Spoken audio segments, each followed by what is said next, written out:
aurait pu convenir aussi à l'infime minorité juive, il y avait quelques juifs en Alsace en particulier. Non.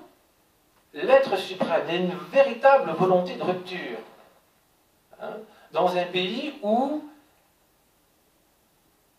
les 99 centièmes de la population sont catholiques et les 9 dixièmes pratiquants. Bien. Et sous les auspices de l'être suprême, on imagine bien la scène de l'être suprême qui est au balcon, qui observe les constituants d'un air vaguement ennuyé, en train de rédiger cette déclaration des droits de l'homme, dont il n'a que faire. Voilà. On a... L'être suprême est témoin. Voilà. Il n'inspire pas, il est témoin. Bien. Il y a donc une volonté très nette de rupture avec le Dieu du christianisme pour inscrire cet être suprême qui est celui des agnostiques, qui est celui des loges. Deuxième trait de cette sécularisation, il y a le traitement qui est fait à la liberté de religion, à la liberté de culte. C'est l'article 10 qui proclame la liberté de culte sous réserve du respect de l'ordre public établi par la loi. Donc, l'exercice du culte est soumis à la volonté du législateur. Ça a l'air peu de choses à l'époque. C'est tout de même l'un des articles sur lequel on a le plus discuté à l'époque.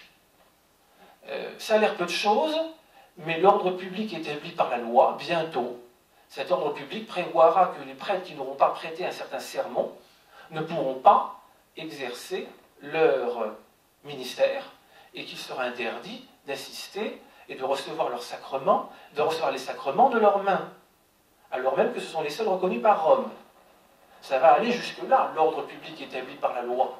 Ça peut aller très loin. L'ordre public établi par la loi, sous la Troisième République, cela consistera, pour certains prêtres, à être obligés de se soumettre à des arrêtés municipaux interdisant le port de l'habit ecclésiastique sur le territoire de leur commune. Ça s'est fait en région parisienne, et puis pas simplement en région parisienne, dans des communes très anticléricales. Bien. C'est cela l'ordre public établi par la loi, ça peut aller très loin. Et puis, troisième disposition qui atteste de cette sécularisation, le fait que tout repose sur la loi, expression de la volonté générale. Et rien n'existe que par la loi, expression de la volonté générale. Il n'y a plus d'ordre supérieur à la loi. Il n'y a rien au-dessus de la loi. Il n'y a pas d'ordre naturel ou divin supérieur à la loi qui s'impose au législateur. Rien n'existe que par la loi. Et ce rejet de l'ordre naturel et divin, de l'ordre supérieur, et probablement ce légicentrisme, pour employer un mot savant, est l'une des marques les plus redoutables de la Révolution de 1789. Voilà. Alors cette sécularisation, elle se confirme dans les jours et les semaines qui suivent. À 3 reprises, l'Assemblée nationale constituante refuse en effet de faire du catholicisme la religion de l'État. Le 28 août 1789, d'abord, sur la proposition de l'abbé Desmarres. Le 13 février 1790, sur la proposition de Monseigneur de la Fare, évêque de Nancy.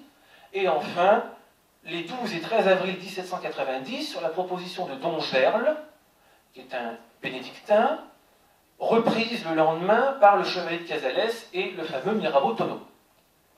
La dernière séance, celle des 12 et 13 avril 1790, est extrêmement intéressante à étudier parce qu'on y voit non seulement le mode de fonctionnement des sociétés de pensée, la manière dont les révolutionnaires sont capables d'imposer leur volonté, mais aussi le caractère extrêmement sensible de la question. On n'a pas rejeté ça comme ça au cours d'une séance de nuit avec une quinzaine de députés en séance d'un air somnolent. Non, pas du tout. On savait ce que l'on faisait. Le 12 avril 1790, Don Gerle a proposé de faire de la religion catholique la religion nationale. Et là, le danger pour les révolutionnaires était réel, parce que Dongea n'appartenait pas à la minorité contre-révolutionnaire. Il n'appartenait pas à la minorité de droite. C'était un député de centre-gauche. Donc il appartient à la majorité révolutionnaire modérée. C'est un libéral. Dongea. Donc il est sûr d'avoir, sur une proposition de ce genre, les voix de la droite, celles du centre et celles du centre-gauche. Ça peut passer. Ça peut passer. La gauche est affolée. Affolée. Et elle obtient, étant en minorité à ce moment-là, une suspension de séance et le renvoi du débat au lendemain. Coup classique.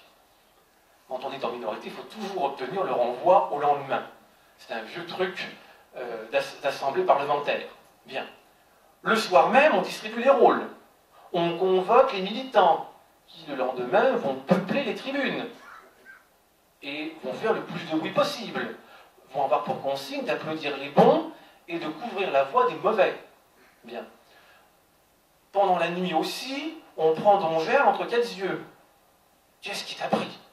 Qu'est-ce qui t'a pris de sortir ça? Tu vas nous retirer ça tout de suite. Bien. Sinon, ça va mal se passer. Bon, d'ailleurs, Dongea finira sur l'échafaud à l'époque de Robespierre.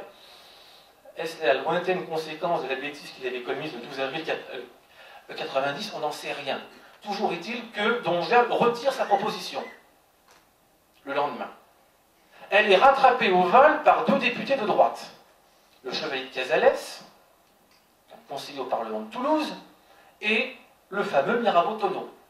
Et là, que se passe-t-il? Impossible de s'exprimer. La voie couverte par les militants, obstruction systématique, et finalement, il n'y aura pas de discussion. On va juste mettre aux voix le renvoi de la proposition, qui est accordée, sans voix d'écart. La proposition est renvoyée, elle ne sera jamais discutée. Et pour faire comprendre à Casales et Mirabeau Tonneau qu'il ne faut pas recommencer, il y a un comité d'accueil à la sortie, et des lettres aux archives parlementaires, dans lequel ils se plaignent le lendemain d'avoir été attendus à la sortie par des sans-culottes qui ont menacé de leur réserver un mauvais sort. Voilà comment ça se passait sous la Révolution, par la Convention, au sein de l'Assemblée nationale constituante qui a rédigé la Déclaration des droits de l'homme et du citoyen. Voilà.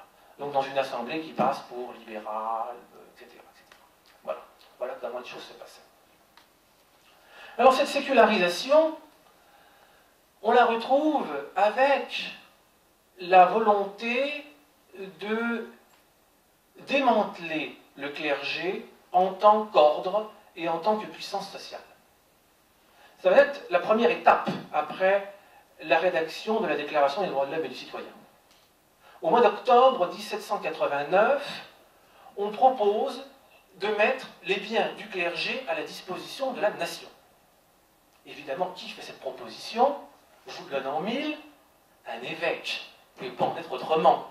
Le problème ne pouvait venir que d'un évêque. Monseigneur de Talleyrand-Périgord, évêque d'Autun, qui propose de mettre les biens du clergé à la disposition de la nation. Selon le raisonnement suivant, l'État a 3 milliards de dettes, les biens du clergé correspondent à 3 milliards. Cette coïncidence est quasiment un don du ciel.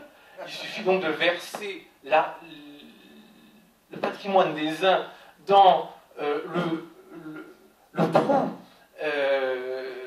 accumulé par les autres, et il n'y a plus de dette de l'État. Bien. Discussion importante, parce que ça gêne quand même certains députés modérés. Quand même, est-ce qu'il n'y aurait pas une atteinte à la propriété dont on vient de proclamer le caractère inviolable et sacré dans tout ça? Alors on va expliquer que non, on va expliquer que non, que ce n'était pas une vraie propriété, qu'il n'y a que les individus qui peuvent posséder, qui peuvent être propriétaires, en tout cas pas un ordre comme ça. Toujours est-il que les propriétés du clergé sont nationalisées le 2 novembre 1789 par l'Assemblée nationale constituante. Le clergé perd ainsi la possibilité d'entretenir ses œuvres sociales et scolaires, les collèges, les écoles, les hôpitaux, l'État promettant de s'en charger à l'avenir, et reste en suspens la question de l'entretien des édifices de culte et la rémunération pour l'exercice du culte.